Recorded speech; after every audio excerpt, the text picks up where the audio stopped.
Silahkan Pak Agung Friyadi soal PNLF. Pak Agung? Oh iya Pak, selamat pagi Pak semua. Pagi, silakan. Heeh. Jadi kemarin saya ada analisa satu saham PNLF. Jadi setelah saya analisa, ada dapat data PBV-nya masih 0,35, PER-nya 4,5, terus revenue-nya juga stabil 10 tahun terakhir, cenderung naik, walaupun di Q3 karena ada pandemik menurun ya. Ya. Terus juga dari equity juga 10 tahun terakhir juga meningkat lumayan. Saya hitung-hitung sekitar 30-40% lah. Nah, minusnya adalah setelah saya cek, PNLF ini dan grupnya Panin itu memang jarang sekali membagi dividen. Nah, yang mau saya tanyakan apakah saham PNLF ini bisa ataupun sudah layak kita sebut sebagai saham yang Pak Teguh sebut mutiara terpendam atau calon Ya. turnaround. Karena Oke. setelah saya hitung nilai intrinsik itu sekitar 1.100-an gitu. Makasih Pak. Ya, oke. Nah, kabar baiknya Pak Agung, PNLF ini salah satu sahamnya milik Pak Lokeng Hong. Pak Lokeng Hong pegang banyak ini. Jadi apa namanya, kalau dibilang bahwa dia under value, betul. PNLF ini memang murah ya. Dia itu kan perusahaan aset manajemen, asuransi, intinya perusahaan keuangan ya. Jadi dia pegang berbagai macam anak-anak usaha di bidang keuangan. Nah, dan memang kalau misalnya kita hitung pakai teknik-teknik valuasi yang standar ya, PER, PBV segala macam seperti itu, PNLF sekarang itu harganya 242. Itu memang murah semuanya. Memang murah semuanya. Cuman, ada cumannya. Kalau misalnya sebuah perusahaan labanya gede terus, ini kan kalau misalnya PER-nya hanya 5 kali ya berarti labanya cukup besar lah, mungkin ROE-nya ada sekitar 10% atau berapa gitu. Dan selama itu juga memang labanya besar terus. Tapi selama itu, jadi kita nggak lihat cuma setahun terakhir ya, tapi minimal 5 tahun terakhir. Sejarahnya seperti itu. Dan jangan baca dari RTI, baca dari laporan tahunan, datanya ada di situ. Tapi dia laba terus, tapi dia tidak bayar dividen sama sekali. Atau bayar dividen tapi kecil sekali. Kayak dulu saya cerita Antam bilang laba, pembangunan jalan terus, tapi dia bayar dividen enggak? Enggak. Bayar dividen tapi kecil sekali, seperti itu. Maka patut dipertanyakan apakah labanya itu beneran atau tidak. Labanya itu beneran ada duitnya atau tidak. Karena ada juga laba yang sifatnya di atas kertas.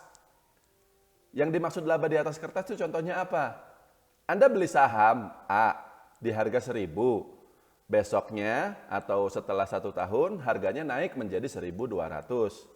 Berarti Anda untung 200 perak. Tapi saham A itu belum dijual.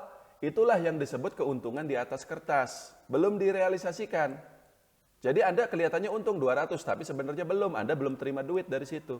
Nah, kalau Anda belum terima duit, ya bagaimana Anda bisa bayar dividen ke pemegang saham? Kan gitu. Dan memang PNLF ini karena dia perusahaan keuangan, maka banyak laba bersihnya itu yang sifatnya hanya pembukuan itu. Jadi dia itu kan pegang reksadana, pegang saham-saham perusahaan lain ya. Ingat sekali lagi dia perusahaan keuangan. Dia kan perusahaan asuransi. Asuransi itu kan dia ngambil dana dari masyarakat dalam bentuk premi dan dananya itu lalu diputer di saham segala macam. Jiwasraya juga kan kerjanya seperti itu.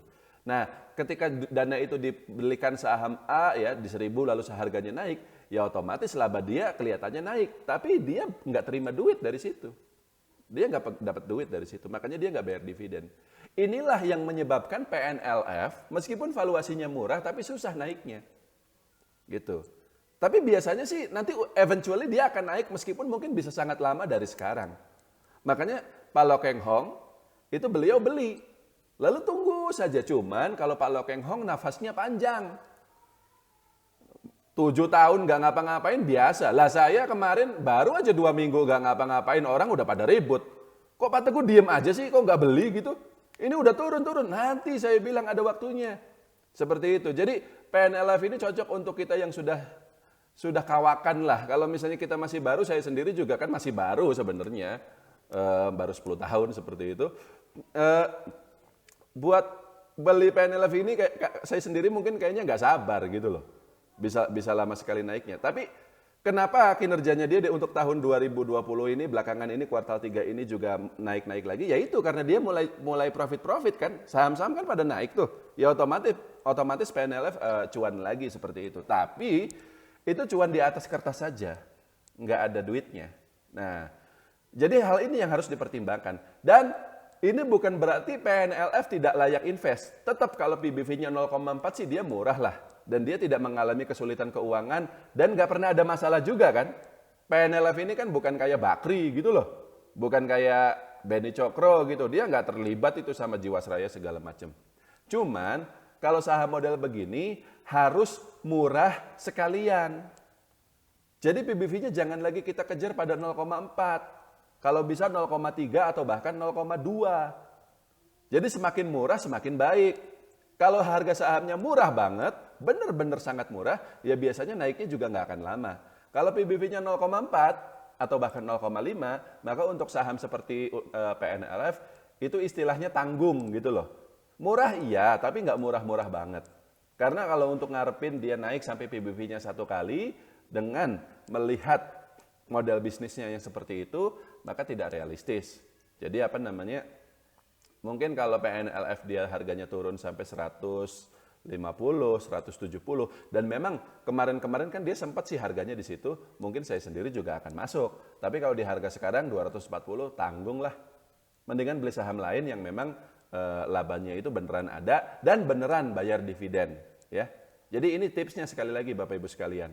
Perusahaan untung terus selama ini, tapi selama itu juga tidak bayar dividen, maka hati-hati. Cek lagi, labanya dia asalnya dari mana? Apakah beneran dari operasionalnya, ataukah hanya sifatnya pembukuan? Seperti itu, Pak Agung ya. Lanjut.